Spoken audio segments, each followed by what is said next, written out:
नमस्कार, दैनिक जागरण में आपका स्वागत है और मैं आपके साथ प्रिया बिस्ट। पश्चिम बंगाल से एक बड़ी और चर्चा में रहने वाली खबर सामने आई है। दरअसल मुर्शिदाबाद में प्रस्तावित बाबरी मस्जिद के मैदान पर पहली बार ईद की नमाज अदा की गई। जी हाँ, हजारों लोगों की भीड़, उत्साह, इसके साथ सियासत को जोड़कर भी इसे देखा जा रहा है।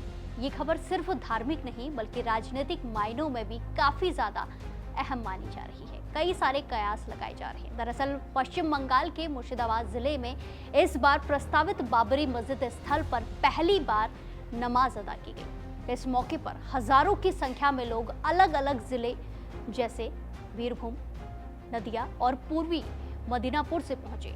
इतना ही नहीं, पड़ोसी राज्य झारखंड से भी बड़ी संख्या में लोग यहां पहुंचे और नमाज अदा की गई। लोगों में इस आयोजन को लेकर काफी उत्साह देखने को मिला और उन्होंने इसे एक खास पहल बताया है।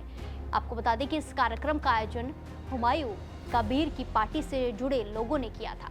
हालांकि हुमायूं कबीर खुद किसी कारण से इस कार्यक्रम में मौजूद नहीं थे, लेकिन उन्होंने फोन के जरिए लोगों को ईद की शुभकामनाएं दी। नमाज के बाद लोगों के बीच सेवई और फिरनी जैसी पारंपरिक मिठाइयां भी बांटी गई, जिससे माहौल और भी ज्यादा खुशी से भर गया। कई लोगों ने कहा कि ये आयोजन उनके लिए यादगार रहेगा। ये यादगार पल है और सब कुछ शांति से पूरा हुआ है। मेरा नाम मोहम्मद नसीम, मेरा घर है मियाँग्राम। ठीक है, मैं वहाँ से यहाँ नमाज पढ़ने के लिए आया हूँ और बहुत आदमी और भी आने वाला था, जो मौसम खराब था इसलिए आ नहीं पाया, मगर जितना भी आया बहुत आया है। ठीक है, हुमायूं कबीर साहब आने वाला था, मगर ये जो इतना मौसम खराब हो गया इसलिए आ नहीं पाया। उन्होंने फोन किया, वो बाद में आएगा, थोड़ी देर बाद आएगा। बहुत ज्यादा खुशी है कि आज का ईद का नमाज जो कंप्लीट हुआ है ना, तो हमारे यहाँ पे मुर्शिदाबाद नहीं, हमारे वेस्ट बंगाल के जो हर जिले के जो आदमी है ना, यहाँ पे आ गए हैं ईद के नमाज के लिए। और सिर्फ ये भी नहीं, हमारे जो बीच में जो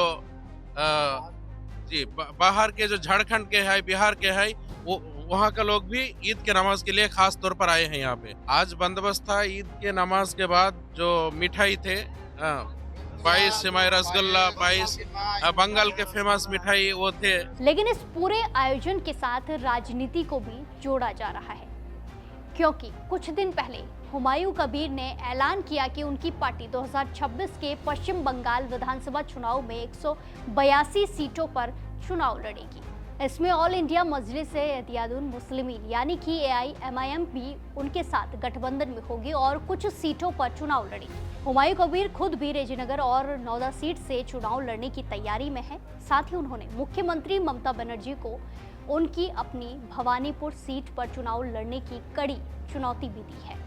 वहीं आपको बता दें कि पिछले साल तृणमूल कांग्रेस यानी कि TMC ने हुमायूं कबीर को उनके एक बयान के कारण पार्टी से निलंबित कर दिया था। उस बयान में उन्होंने दावा किया था कि वो राज्य के मुर्शिदाबाद जिले में एक बाबरी मस्जिद का उद्घाटन करेंगे। हालांकि उन्होंने बार बार ये विश्वास जताया है कि मुर्शिदाबाद के रेजीनगर में नई बाबरी मस्जिद का निर्माण जरूर होगा और उन्होंने ये भी कहा है कि मुस्लिम समुदाय के लोग इसके निर्माण का समर्थन करते हैं।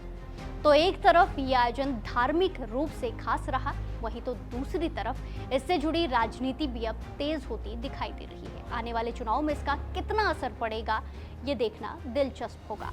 आप इस पूरे मामले को कैसे देखते हैं, कमेंट्स में जरूर बताएं। नमस्कार।